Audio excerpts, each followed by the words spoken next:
रुलाने वाली इमोशनल कहानियां। एक बार एक शिक्षक संपन्न परिवार से संबंध रखने वाले एक युवा शिष्य के साथ कहीं टहलने निकले। उन्होंने देखा कि रास्ते में पुराने हो चुके एक जोड़ी जूते उतरे पड़े हैं, जो संभवतः पास के खेत में काम कर रहे गरीब मजदूर के थे, जो अब अपना काम खत्म कर घर वापस जाने की तैयारी कर रहा को मजाक सूझा। उसने शिक्षक से कहा, गुरुजी, क्यों न हम ये जूते कहीं छिपा कर झाड़ियों के पीछे छिप जाएं। जब वो मजदूर इन्हें यहाँ नहीं पाकर घबराएगा तो बड़ा मजा आएगा। शिक्षक गंभीरता से बोले, किसी गरीब के साथ इस तरह का भद्दा मजाक करना ठीक नहीं है। क्यों ना हम इन जूतों में कुछ सिक्के डाल दें और छिप कर देखें कि इसका मजदूर पर क्या प्रभाव पड़ता है।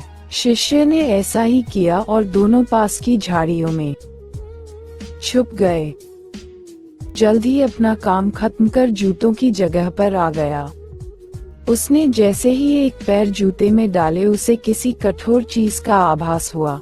उसने जल्दी से जूते हाथ में लिए और देखा कि अंदर कुछ सिक्के पड़े थे। उसे बड़ा आश्चर्य हुआ और वो सिक्के हाथ में लेकर बड़े गौर से उन्हें पलट पलट कर देखने लगा। फिर उसने इधर उधर देखने लगा। दूर दूर तक कोई नजर नहीं आया तो उसने सिक्के अपनी जेब में डाल लिए। अब उसने दूसरा जूता उठाया, उसमें भी सिक्के पड़े थे। मजदूर भाव विभोर हो गया, उसकी आंखों में आंसू आ गए। उसने हाथ जोड़ ऊपर देखते हुए कहा, हे भगवान, समय पर प्राप्त इस सहायता के लिए उस अनजान सहायक का लाख लाख धन्यवाद। उसकी सहायता और दयालुता के कारण आज मेरी बीमार पत्नी को दवा और भूखे बच्चों को रोटी मिल सकेगी। मजदूर की बातें सुन शिष्य की आंखें भर आईं। शिक्षक ने शिष्य से कहा, क्या तुम्हारी मजाक वाली बात की अपेक्षा जूते में सिक्का डालने से तुम्हें कम खुशी मिली? शिष्य बोला, आपने आज मुझे जो पाठ पढ़ाया है उसे मैं जीवन भर नहीं भूलूंगा। आज मैं उन शब्दों का मतलब समझ गया हूँ जिन्हें मैं पहले कभी नहीं समझ पाया था, कि लेने की अपेक्षा देना कहीं अधिक आनंददायी है।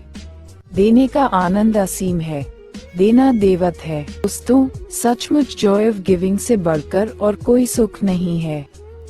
हमें इस कहानी से शिक्षा लेते हुए अपनी अपनी क्षमता के अनुसार जरूर कुछ न कुछ दान देना चाहिए और जरूरतमंदों की हर संभव मदद करनी चाहिए।